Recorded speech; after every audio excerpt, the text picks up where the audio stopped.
क्योंकि एक मनुष्य जीवन ही ऐसा मिला है जिसमें हम परमात्मा के तत्व का ज्ञान कर सकते हैं, अपनी बुद्धि को स्थिर कर सकते हैं। क्योंकि एक मनुष्य बुद्धि में ही विवेकशीलता होती है, जो अपने बुद्धि से, विवेक से सही और गलत का पता कर सके कि भोग और संग्रह के बीच में कैसे निकलना है, उसका रास्ता चुन सके। तो वो बोलता है कि ये परमात्मा मुझे मनुष्य जन्म दे। तो मनुष्य जन्म देते हैं, माँ के गर्भ में 9 महीने रखते हैं। तो वो 9 महीने उस माँ के गर्भ में इतना दुखी होता है, इतना परेशान होता है, कहता है भगवान परमात्मा मुझे जल्दी निकाल इस नरक से और मैं निकल के फिर अपना उद्धार करूँगा। इतने हाथ जोड़ता है भगवान के, है इतना इतना भगवान को बोलता है, भगवान उसको फिर निकालता है। पर धीरे-धीरे जैसे ये इस सांसारिक बंधनों में, सांसारिक सुखों में, सांसारिक भोगों में फँसता चला जाता है, तो वो फिर भूल जाता है कि भई मेरा असली मकसद क्या था। फिर उसका बुढ़ापा आता है और फिर उसकी जो आत्मा तड़पती है, फिर वो भगवान से दोबारा कहती है कि हाँ, ये भगवान। फिर ऊपर चले जाते हैं तो फिर वो दुआ करता है कि मुझे मनुष्य जन्म दे, ठीक है मैं अपना दोबारा उद्धार करूँगा। फिर उसने उस जन्म में जो भी कर्म किए होते हैं, तो 84 लाख योनि उसके लिए तैयार है।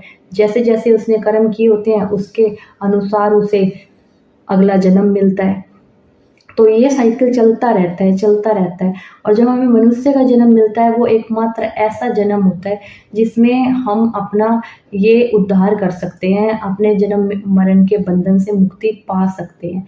इससे हम मुक्ति पा लेंगे तो जो हमें जीवन मिलेगा, वो फिर वो हमारे मन से मिलेगा, हमें हमारे कर्मों से नहीं मिलेगा। वो हमें भगवान के परमात्मा के एक पार्षद के रूप में मिलेगा, एक दूत के रूप में मिलेगा कि भई जाओ तुम समाज का उद्धार करो, उस पर्पज़ से मिलेगा। तो हमें जितना जल्दी हो सकता है इस जन्म मरण के गेड़े से, इस जन्म मरण के बंधनों से मुक्त होना है, कैसे ना कैसे करके मुक्त होना है। तो इसमें जो भगवान श्री कृष्ण अपने वचन बता रहे हैं, अगर इनको सिर्फ़ पढ़ने ना मात्र से इन पे अगर अमल हम धीरे-धीरे करें, 100% में से अगर हम 10, 20%, 40%, 50% भी करते हैं, तो हम इस मार्ग पे धीरे-धीरे आगे बढ़ने लगते हैं। कुछ तो अपना मार्ग सफल करेंगे। चलो आज यहीं पे हम इसको विराम देते हैं।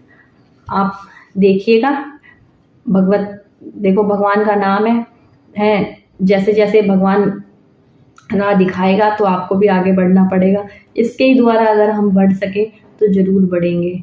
धीरे-धीरे कुछ अपना उद्धार कर सके तो ज़रूर करेंगे। तो आप आइए और साथ में मेरे साथ ये भगवद गीता पढ़िए और भगवान के वचनों पे अमल कीजिए। धन्यवाद।